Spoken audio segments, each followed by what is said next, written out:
Movie के शुरू होते ही हम एक स्ट्रीट शेफ गाओ को देखते हैं। वो बहुत मजे मजे के खाने बनाया करता था। इसका एक छोटा सा रेस्टोरेंट है, मगर वो उसको साफ रखता है और अपने प्रोफेशन से भी बहुत प्यार करता है। लेकिन जो पास्ट में गाओ के साथ हुआ वो बहुत ही बुरा था। उसके फादर ने सिर्फ इसलिए उसे एक शेफ के पास छोड़ दिया कि वो कुकिंग को सीख सके। गाओ ने ये डिसाइड कर लिया था कि एक दिन वो बहुत बड़ा शेफ बनेगा और हर वो चीज हासिल करेगा जो वो अपने बचपन में ना कर सका। गाओ के फादर एक बहुत अच्छे शेफ थे और अब तक तो वो बहुत ही कमाल शेफ बन चुके थे, एक तरह के मास्टर शेफ। लेकिन उनका बेटा यानी गाओ उनसे बहुत नफरत करता था, क्योंकि उसने अपना बचपन यानी चाइल्डहुड अपने फादर के बगैर गुजारा था। वो उन्हें मिस भी किया करता था, लेकिन इससे उसके फादर को कोई फर्क ही नहीं पड़ता था। दूसरी तरफ गाओ के फादर यानी वही मास्टर शेफ भी इस बात से खुश थे कि दुनिया को नहीं पता कि इनका बेटा भी है, और ये बात गाओ को और सैड करती थी। अब सीन बदलता है और हम एक और फेमस, हैंडसम और यंग शेफ को देखते हैं। वो बहुत ही रिच और रॉयल फैमिलीज के लिए खाना बनाया करता था। उसका नाम पोल होता है। पोल का ये ख्वाब था कि वो अपने फादर के लिए अपनी कंट्री में एक रेस्टोरेंट बनाएगा। इसलिए वो अब्रोड को छोड़ते हुए और सब ऑफर्स को मना करते हुए अपनी कंट्री वापस आ जाता है। वहाँ जाकर वो एक फिश सेलर के पास जाता है और कहता है कि मुझे एक बड़ी सी मछली तो दिखाओ। तो फिश सेलर उसे मना कर देता है। अब जैसे ही गाओ उसके पास बड़ी सी मछली लेने आता है तो वो आदमी उसे मछली दे देता है। ये देखकर पोल को बहुत गुस्सा आता है और वो गाओ को गुस्से से देखता है, जैसे वो उससे जेलस हो कि भाई इसने उसको मछली क्यों दे दी। फिश सेलर जब इन दोनों को गुस्से में देखता है तो वो मछली के 2 टुकड़े कर देता है ताकि इनमें लड़ाई ना हो। लेकिन वो दोनों फिर भी एक दूसरे को गुस्से से घूरते रहते हैं। अब हम पोल के शानदार और बहुत ही प्यारे रेस्टोरेंट को देखते हैं जिसकी आज ओपनिंग होती है। वो बहुत नीट एंड क्लीन एडवांस तरीके से बनाया गया और बहुत ही खुला रेस्टोरेंट होता है। उसको बहुत अच्छे तरीके से डेकोरेट किया होता है। पोल ने जो नया रेस्टोरेंट खोला था वो गाओ के रेस्टोरेंट के बिल्कुल सामने था, जिसे देखकर गाओ के दोस्त घबरा जाते हैं, क्योंकि ये नया रेस्टोरेंट इन कस्टमर्स का सारा इंटरेस्ट अपनी तरफ करने वाला था और इन सब लोगों को इनसे छीनने वाला था। और जिस बात का डर था वही होता है। सब लोग नए रेस्टोरेंट का टेस्ट चेक करने के लिए उसमें चले जाते हैं। तो गाओ के दोस्त गाओ को सपोर्ट करने के लिए डिस्काउंट ऑफर की अनाउंसमेंट करते हैं, जो कस्टमर्स को वाकई में अट्रैक्ट करती है, और वो फिर से गाओ के रेस्टोरेंट की तरफ चल पड़ते हैं। इस बात से पोल के दोस्तों को बहुत गुस्सा आता है और वो इनसे आके गुस्से से बात करते हैं कि तुम लोगों के साथ मसला क्या है, हमारी सक्सेस तुम लोगों से देखी नहीं जा रही। फिर एट द एंड दोनों पार्टीज में डिसाइड होता है कि क्यों ना एक कंपटीशन रखा जाए और देखा जाए कि किस शेफ के हाथ में ज्यादा टेस्ट है। अब दोनों को जबरदस्ती कंपटीशन में पार्ट लेने के लिए कहा जाता है। पहले तो वो मान नहीं रहे होते, लेकिन जब एक दूसरे को देखते हैं तो पहचान लेते हैं कि इन लोगों का सामना तो उस दिन फिश स्टॉल पर हुआ था। तो ये लोग कंपटीशन के लिए रेडी हो जाते हैं। अब टेबल लग जाता है और उस पर एक बड़ी सी फिश रखी जाती है जिसको इन दोनों ने काटना था। अब सबसे पहले पोल फिश को काटता है और उसके कांटे बहुत स्मूथली और तेजी के साथ निकालने लगता है। उसका ये तरीका सबको बहुत पसंद आता है। अब वो फिश फेंकता है गाओ की तरफ। गाओ भी फिश को बड़े अच्छे तरीके से काटता है और उसकी स्किन जब सबको दिखाता है तो उस पर जरा सा भी फ्लैश नहीं होता, यानी उस पर जरा सा भी फिश का मीट नहीं लगा होता। तो उसको भी सब बहुत एडमायर करते हैं, यानी दोनों की बराबर तारीफ होती है। अब वहाँ एक चेयरमैन भी होते हैं जो उनसे कहते हैं कि एक इंटरनेशनल कुकिंग कंपटीशन होता है, मुझे लगता है कि तुम दोनों को उसमें पार्ट लेना चाहिए। अब दोनों को प्रूव तो करना था कि इनमें से कौन बेस्ट शेफ है। तो दोनों रेडी हो जाते हैं। अब पोल मीडिया को बताता है कि मैं फ्रांस में कुकिंग करता था और चाइना आकर मैंने फील किया कि अब भी लोग पुराने तरीकों को यूज करके कुकिंग करते हैं। और जाहिर है ये बात वो इनडायरेक्टली गाओ को ही कह रहा था और इसे देख के गाओ को बहुत गुस्सा आता है। अब वहाँ सबको पता चलता है कि पहले इनका आपस में कंपटीशन होगा। अगर ये लोग उसे जीत जाते हैं तब ये लोग फाइनल तक पहुँच सकेंगे और साथ ही साथ बहुत ही बड़े मास्टर शेफ से मिलने का भी चांस मिलेगा। और ये मास्टर शेफ कोई और नहीं बल्कि गाओ के ही फादर थे। उधर गाओ के रेस्टोरेंट में पोल की दोस्त आती है और गाओ और उसकी दोस्त को रेस्टोरेंट आने का कहती है कि आज का खाना आप हमारी तरफ खाएं। अब वो दोनों यानी गाओ और उसकी दोस्त पोल के रेस्टोरेंट तो जाते हैं, लेकिन उनको खाना पोल नहीं बल्कि पोल की वही दोस्त सर्व सर्व करती है। दिखने में वो खाना तो फ्राइड एग और एक प्लांट पॉट की तरह लग रहा था, लेकिन उसका टेस्ट एकदम अलग था। तो ये देख के काओ सोचता है कि वाकई पॉल की कुकिंग बहुत एडवांस है। तो वो सीधा किचन में जाता है और उसको गुस्से से कहता है, पॉल अपना खाना अच्छा दिखाकर क्या साबित करना चाहते हो कि तुम बहुत अच्छे कुक हो। तो पॉल चुप रहता है और उससे मीट पकाने का कहता है कि चलो देखते हैं कौन ज्यादा अच्छा मीट पका सकता है। गाओ चैलेंज एक्सेप्ट करता है। अब गाओ बहुत ही अच्छे तरीके से वो मीट पकाता है। वो बहुत डिलीशियस लग रहा होता है।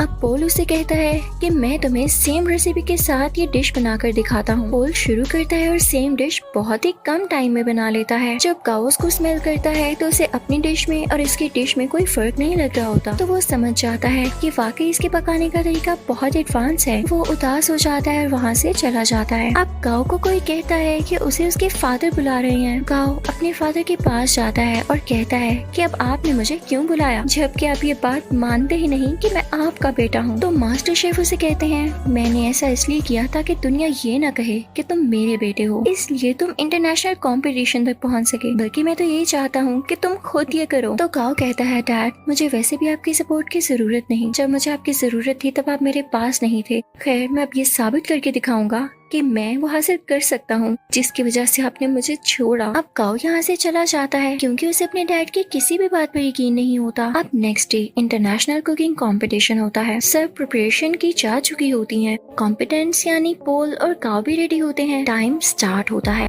पॉल की कोई स्वीट डिश होती है और गाओ की चिकन डिश। दोनों बहुत मेहनत से अपनी डिशेस तैयार करते हैं। पॉल तो टाइम से पहले ही अपनी डिश तैयार कर लेता है, लेकिन उसके बाद गाओ की भी शानदार डिश रेडी हो जाती है। उसने भी टाइम पर अपना दिया गया टास्क पूरा कर लिया था। जजेस और ऑडियंस बहुत इम्प्रेस होते हैं और अब उनकी डिशेस को टेस्ट किया जाता है और दोनों के सेम पॉइंट्स आते हैं क्योंकि जज को उनके खाने में इतना ज्यादा डिफरेंस नहीं लग रहा था, यानी दोनों की डिशेस बहुत मजे की थी। तभी स्टेज पर एक जज आता है और इस कंफ्यूजन को क्लियर करने के लिए कहता है कि नो डाउट दोनों की डिशेस की टेस्ट बहुत आला थे, लेकिन मुझे टाइम मैनेजमेंट पॉल की ज्यादा पसंद आई, इसलिए ये कंपटीशन पॉल ने अपने नाम कर लिया है। पॉल यहाँ पर बहुत ज्यादा खुश हो जाता है। गाओ क्योंकि कंपटीशन हार चुका होता है तो वो बहुत ज्यादा उदास होने की वजह से अपने घर भी नहीं जाता और वीडियो गेम्स खेलने के लिए चल पड़ता है। वो कई दिन तक अपना टाइम यूं ही स्पेंड करता रहता है और एक दिन उसके पास वही शेफ आते हैं जिनके पास उसने अपना बचपन गुजारा और उसी के पास गाओ के डैड उसे छोड़ कर गए थे। वो उसे समझाते हैं कि गाओ देखो, हार जीत तो इंसान की जिंदगी का हिस्सा होती है ना।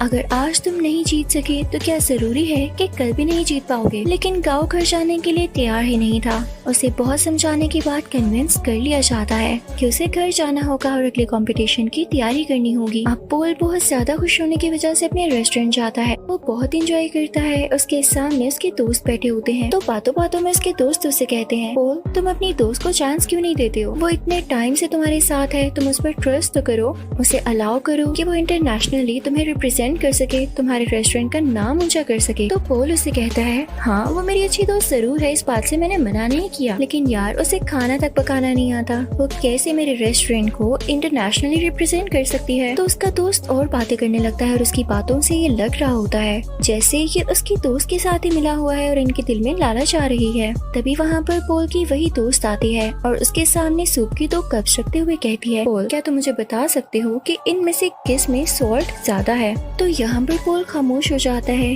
क्योंकि उसमें टेस्ट करने की एबिलिटी ही नहीं होती, उसके टेस्ट बर्ड्स ऐसा कर ही नहीं सकते थे और ये नेचुरली था। तो इस बात की वजह से पॉल को बहुत दुख होता है कि उसकी अपनी दोस्त ने उसके बाकी दोस्तों के साथ मिलकर उसे चीट किया और धोखा दिया। तो अब उसकी दोस्त कहती है, क्या हुआ पॉल, तुम समझते थे कि मैं तुमसे प्यार करती हूँ? ये तुम्हारी गलत फहमी थी। आजकल ऐसा कहाँ होता है। मैंने तो तुमसे दोस्ती सिर्फ इसीलिए की थी ताकि तुम्हें यूज करके इंटरनेशनल कंपटीशन में जा सकूं। वैसे जाना तो मेरे लिए पॉसिबल नहीं था, लेकिन आज तक जो मैंने तुम्हारा राज रखा उसके बदले में तुमने मुझे क्या दिया? क्या तुम मुझे एक ऑफर नहीं कर सके? लेकिन अब नहीं, अब मैं खामोश नहीं रहूंगी क्योंकि मैं भी उस कंपटीशन में जा सकती हूँ। अब यहाँ पर एक और बड़ी बात रिवील होती है कि पॉल की दोस्त पॉल के ही दोस्त के साथ मिलकर पॉल को चीट कर रही थी क्योंकि वो दोनों अब रिलेशनशिप में थे और पॉल के अगेंस्ट ही एक साजिश यानी कॉन्स्पिरेसी चल रहे थे कि पॉल के रेस्टोरेंट को बेच देंगे और उनसे जो पैसे आएंगे उनसे अपनी लाइफ स्टार्ट करेंगे। लेकिन पॉल भी ऐसा होने दे नहीं सकता था। पॉल बहुत उदास हो जाता है और अपने रेस्टोरेंट से बाहर आ जाता है। रात हो चुकी होती है और वो बाहर बैठकर ड्रिंक करने लगता है। तभी उसे गाओ भी देख लेता है और उसके पास आके कहता है, पॉल तुम उदास क्यों बैठे हो यार, तुम तो जीत चुके हो, तुम्हें खुश होना चाहिए। तो पोल उससे कहता है हाँ जीत तो चुका हूँ पर हार भी बहुत कुछ चुका हूँ। खैर तुम छोड़ो, तुम्हें एक बात बताता हूँ, सामने ये बैनर देख रहे हो, वो इनफैक्ट गाओ के फादर यानी उसी मास्टर शेफ की पिक्चर होती है। तो पोल उसकी तरफ इशारा करके कहता है ये मेरे आइडियल है, मैं चाहता हूँ मैं इनकी तरह बनूं। तो गाओ आगे से हल्का सा मुस्कुराता है और कहता है पोल ये मेरे फादर हैं, तुम यही सोचते हो ना कि अच्छे इंसान है और तुम इनके जैसा बनो, तो मैं तुम्हें बताऊं मेरे फादर दिल के बहुत बुरे हैं। गाओ से अपने पास्ट की स्टोरी बताने लगता है कि उन्होंने मेरे साथ क्या क्या किया। पहले तो पोल कहता है गाओ तुम मजाक कर रहे हो यार, बस कर दो। लेकिन गाओ उसे बताता है नहीं, वो मुझे बचपन में वाकई में छोड़ गए थे सिर्फ इसलिए कि मैं उनके प्रोफेशन को अपना नहीं पा रहा था। मैंने अपना सारा बचपन उनके बगैर गुजारा है। तो पोल कहता है अच्छा उदास नहीं हो, अब हम क्या कर सकते हैं। तो गाओ से कहता है बॉटल्स फेंक सकते हैं। तब वो दोनों खाली बॉटल्स उस बैनर की तरफ फेंकने लगते हैं और बहुत खुश होते हैं। यहाँ पर इन दोनों में दोस्ती हो जाती है और ये सीन बहुत ही ज्यादा क्यूट है। अब पोल जब वहाँ से अपने रेस्टोरेंट वापस जाता है तो देखता है कि उसके दोस्त उसके रेस्टोरेंट का सौदा कर रहे होते हैं। तो पोल उनसे कहता है ये क्या हो रहा है, तुम लोग मेरी इजाजत के बगैर ऐसा कर भी कैसे सकते हो। तो उसके दोस्त उससे कहते हैं मुझे ये बताओ इंटरनेशनल कंपटीशन में अपने साथ किसको लेकर जाओगे, क्योंकि राउंड 2 में अकेले नहीं पका सकते, आपके साथ आपका पार्टनर होना लाजमी होता है। क्या तुम अपनी दोस्त को लेकर जाओगे। तो पोल कहता है मेरा दिमाग नहीं खराब, मैंने डिसाइड कर लिया है कि मैं किसे अपने साथ लेके जाऊंगा जो कि वाकई डिजर्विंग है। पोल यहाँ पर गाओ का नाम लेता है। तो ये सुनकर उसके दोस्त काफी जेलस होते हैं। उनमें से एक कहता है पोल याद रखना तुम्हारा करियर मिट्टी में मिल जाएगा। तो पोल उसे अपने सर से हिट करता है, उन सबको वहाँ से भगा देता है। जब ये सारे लोग चले जाते हैं तो गाओ का वही गार्डियन शेफ पोल से कहता है पोल वाकई तुमने ये सोचा है कि तुम गाओ को अपने साथ लेकर जाओगे। तो पोल कहता है हाँ क्यों नहीं, और साथ ही वो गाओ के शोल्डर पर पैट करता है और कहता है हाँ ये डिजर्विंग है। सब बहुत खुश होते हैं। अब यहाँ पे कंपटीशन की तैयारियां शुरू हो जाती हैं। दोनों में ये डिसाइड होता है कि पोल गाओ को अपने नए तरीके सिखाएगा जबकि गाओ पोल को अपने पुराने तरीके जिस तरह से वो कुकिंग करता है। गाओ पोल से कहता है तुम परेशान मत होना, अगर तुम्हारे टेस्ट बड्स काम नहीं करते मैं तुम्हारा टेस्ट वापस लाने में तुम्हारी मदद करूंगा। वो उसे समझाता रहता है कि इस तरह करो। पोल भी उसे नए नए तरीके बताता रहता है और यहाँ पर इन दोनों का काफी अच्छा टाइम स्पेंड हो जाता है।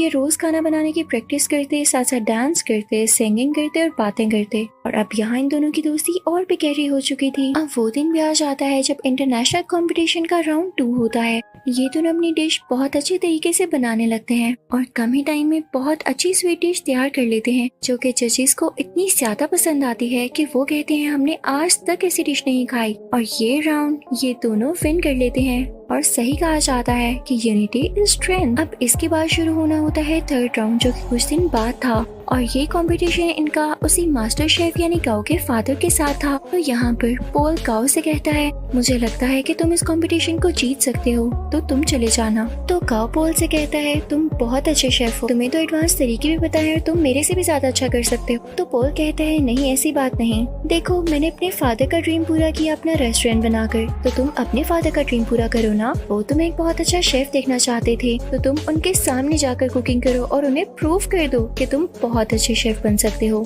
तो गाओ मान जाता है और पोल का शुक्रिया अदा करता है। अब थर्ड और फाइनल राउंड स्टार्ट हो चुका होता है। दूसरी तरफ मास्टर शेफ भी अपनी डिश बनाने लगता है। अब गाओ भी शुरू हो जाता है लेकिन शुरू होने से पहले ही उसे अपने बचपन की कुछ यादें आने लगती हैं जहाँ पर उसके फादर उसे छोड़ गए थे और उसे काफी बच्चे बुली किया करते थे। वो उन्हीं यादों में खो जाता है। उसके फादर आकर उसके मुंह पे पानी गिराते हैं और कहते हैं अपना काम शुरू करो। तो अब यहाँ पर गाओ कुछ बनाना शुरू करता है। दूसरी तरफ गाओ के फादर यानी वही मास्टर शेफ बहुत ही ज्यादा प्यारी स्वीट डिश बनाते हैं, जैसे फायर लगी हो और उसमें से एक फूल निकल रहा हो। उस फूल का बहुत ही आला टेस्ट होता है। जजेस को ये बहुत ज्यादा पसंद आता है और जब गाओ की बारी होती है कि वो अपनी डिश दिखाए कि उसने क्या बनाया है तो वो एक बाउल में नूडल्स बनाकर सीधा अपने फादर के पास जाता और उनको वो प्रेजेंट करता है। मास्टर शेफ उसे टेस्ट करते हैं तो वो नूडल्स उन्हें बहुत अच्छे लगते हैं और ये वही नूडल्स होते हैं जिनकी वजह से गाओ को उसके फादर से डांट पड़ी थी कि तुम तो नूडल्स तक नहीं बना सकते। और आज गाओ ने इतने मजे के नूडल्स बनाए थे कि उसके फादर उसे खाना ही नहीं छोड़ते और नूडल्स को वाइल्डली खाने लगते हैं। वो अपने बेटे को रोक के कहते हैं शाबाश बेटा तुमने